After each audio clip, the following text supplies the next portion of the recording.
Lesson 48 is on radical equations. Remember, radicals when we talk about roots, and equations is when we have a mathematical sentence that has an equal. So we're saying that something equals something, and with that we can find the value of x. So in this case, the first thing we have to do is get rid of that 2 so that we have the square root by itself. Since the negative 2 is subtracting, we're going to pass it to the other side to add. And now we're ready to get rid of that square root. So we have to do the opposite, and the opposite is to put it to the second power. And if we do that on one side, we have to do it on the other side. These two cancel because they're opposite, and we have x minus 4 equals 8 squared, which is 64. And then all we have to do is pass that negative 4 to the other side to add, which is 68. Now, it's very important to remember that in radical equations, you always have to check your answer, always. So, if we check this, the value we found for x is 68. So, let's see if it's true. If I change x for 68, which is the value we just found, and then subtract minus 4, square root of that, minus 2, we have to see if that equals x. We're checking, we're trying to see if that's true or not. 68 minus 4 is 64, and the square root of 64 is 8, and 8 minus 2 is 6. So in this case, it is true. 6 equals 6. So that is our answer, and we can put the solution set as 68. 68 is the number that makes that true. Let's look at another example. In this example, it says solve, and we're going to do the same. We're going to first pass the plus 2 to subtract. Minus 7 minus 2 is negative 9. Then we're going to do the opposite of the square root, which is the power here, second power. And so we have x plus 4 equals negative 9 squared. Notice how the negative is included, so we put positive 81. And then the 4 goes to subtract, so 81 minus 4 is 77. So we have to do the same, we have to check. And if I put square root of 77 plus 4 plus 2 equals negative 7 question mark, we'll see if that's true. We have the square root of 81 plus 2, and the square root of 81 is 9. 9 plus 2 is 11. And notice that 11 is not negative 7. So in this case, the value we found doesn't really work.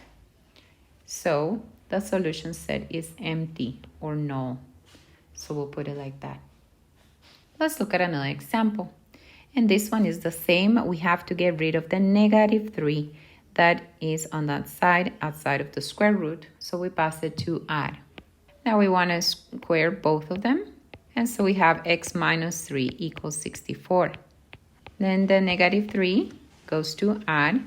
So it's 64 plus 3, which is 67.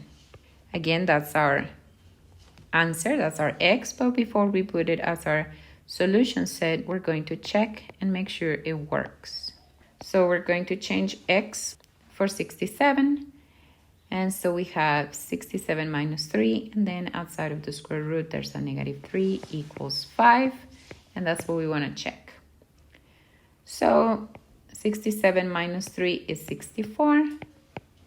Square root of 64 is 8, and 8 minus 3 is 5.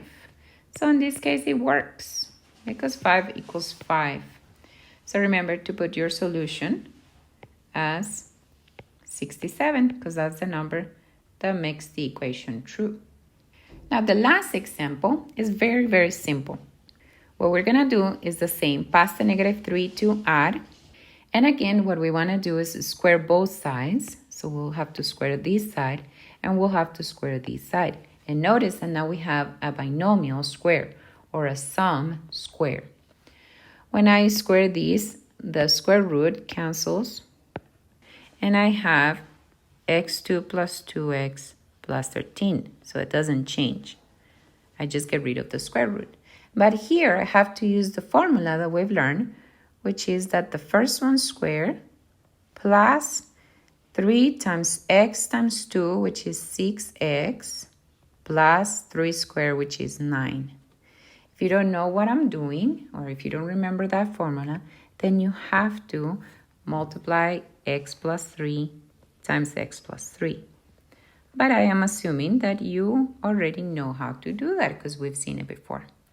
Now notice that in this case, the x squared cancels with this x squared. And so now we just put like terms together. So 2x minus 6x equals 9 minus 13. 2x minus 6x is negative 4x, and 9 minus 13 is negative 4. So x equals 1. And again, we have to check. So I'll do it here. If we check that, we're going to have to change the 1 here. Remember, when we substitute, we always use parentheses. And notice here that the other side has an x. So it's another 1. 1 plus 2 plus 13 is the square root of 16. The square root of 16 is 4. Minus 3 is 1. So that one works. So our solution set is 1. And that's it. That's the lesson. Very, very simple. Go do some practice, and I'll see you in the next video.